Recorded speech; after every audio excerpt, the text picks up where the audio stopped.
নমস্কার বন্ধুরা, আপনারা সবাই কেমন আছেন? প্রিয়াস কুকিং অ্যান্ড ব্লগ চ্যানেলে আপনাদের সবাইকে স্বাগত জানাই। আজ বানাবো নিরামিষি পনির মশালা রেসিপি। আর স্কিপ না করে পুরো ভিডিওটা দেখার জন্য অনুরোধ রইল। আর এই রেসিপিটা যেহেতু নিরামিষি, সবার এটা সত্যি ভালো লাগবে দেখতে। আর আমার ভিডিওটা দেখার জন্য অনুরোধ রইল। প্রথমেই লাগছে 500 গ্রাম মতো পনির।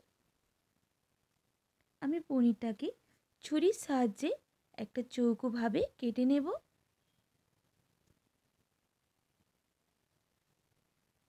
সব পনিরগুলোকে একইভাবে আমি চৌকো চৌকো করে কেটে নেব। দেখুন পনিরগুলো সব কাটা হয়ে গেছে, আমি একটা পাত্রের মধ্যে রেখে দিয়েছি।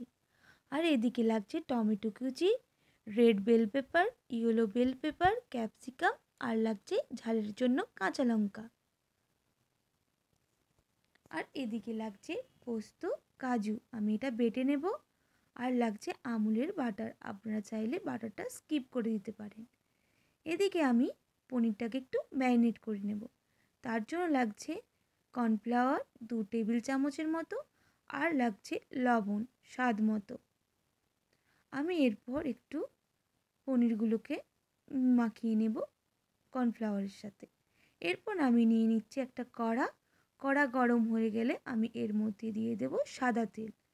আর তেলটা গরম হয়ে গেলে ভালোভাবে আমি এর মধ্যে পনিরগুলো ছেড়ে দেব, না হলে কড়ার মধ্যে পনিরগুলো চিটে যাবে। এরপর আমি হালকা ব্রাউন কালার হয়ে এগুলো একটু ভেজে নেব। বেশি ভাজবো না, তাতে পনিরগুলো শক্ত হয়ে যাবে। আমি এইভাবেই সব পনিরগুলো ভেজে নিয়েছিলাম। এরপর ওই তেলের মধ্যেই দিয়ে দেব টমেটো কুচি। টমেটোগুলো তেলের মধ্যে যতক্ষণ না গলে যায় আমি ততক্ষণ ভাজতে থাকবো।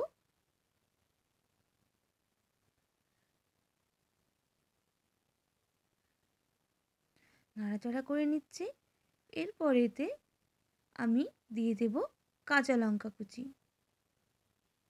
আপনারা যেরকম ঝাল খাবেন সেই হিসেবে কাঁচা লঙ্কা ব্যবহার করবেন। এরপর আমি টমেটো আর কাঁচা লঙ্কাগুলোকে ভালোভাবে আরও ভেজে নেব। ওটা ভাজা হয়ে গেলে আমি ওর মধ্যে অ্যাড করে দেব ক্যাপসিকাম কুচি। আবারও ভালো করে নাড়াচাড়া করে আমি ক্যাপসিকামগুলো ভেজে নেব। ক্যাপসিকাম ভাজা হয়ে গেলে আমি এর মধ্যে দিয়ে দেব ইয়েলো বেল পেপার। দেখুন দিয়ে দিচ্ছি yellow bell pepper. Yellow bell পেপারগুলো আমি ভালোভাবে তেলের সাথে ভেজে নেব।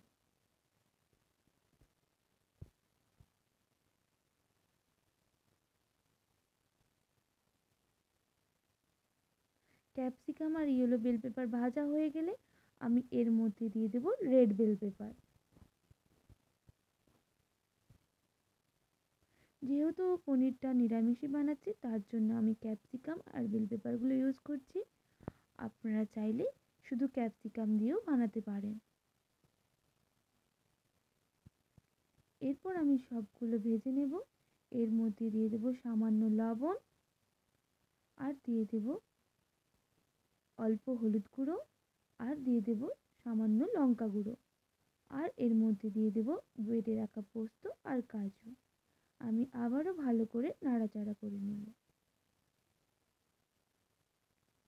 যতক্ষণ না মশলার মধ্যে তেল বেরিয়ে আসছে ততক্ষণ আমি নাড়াচাড়া করতে থাকব।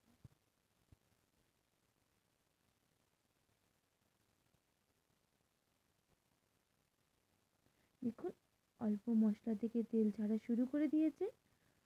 এখন আমি মশলাটা কষিয়ে নেব, কারণ আরও তেল ছাড়বে এর মধ্যে থেকে।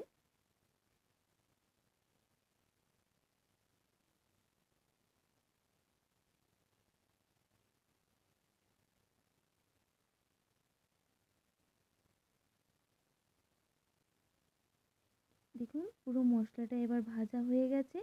আমি এর মধ্যে অল্প জল অ্যাড করে দেব, যাতে পনিরগুলোর সাথে মশলাগুলো মেশানো যায়। দেখুন মশলাটা একদম কষানো হয়ে গেছে। এরপর আমি এতে জল দিয়ে দিয়েছিলাম। তারপর আমি ভেজে রাখা পনিরগুলো এর মধ্যে অ্যাড করে দিচ্ছি। আবারও ভালো করে আমি নাড়াচাড়া করে নেব যতক্ষণ না পনিরের সাথে মশলাগুলো মিশে যাচ্ছে। আমি হালকা আঁচে পনিরটাকে আর মশলাটাকে একটু সেদ্ধ হতে দেব। এরপর এর মধ্যে অ্যাড করব পনিরের মশলা। সানরাইজ পনির মশলা আমি অ্যাড করেছি। আবারও নাড়াচাড়া করে নিচ্ছি।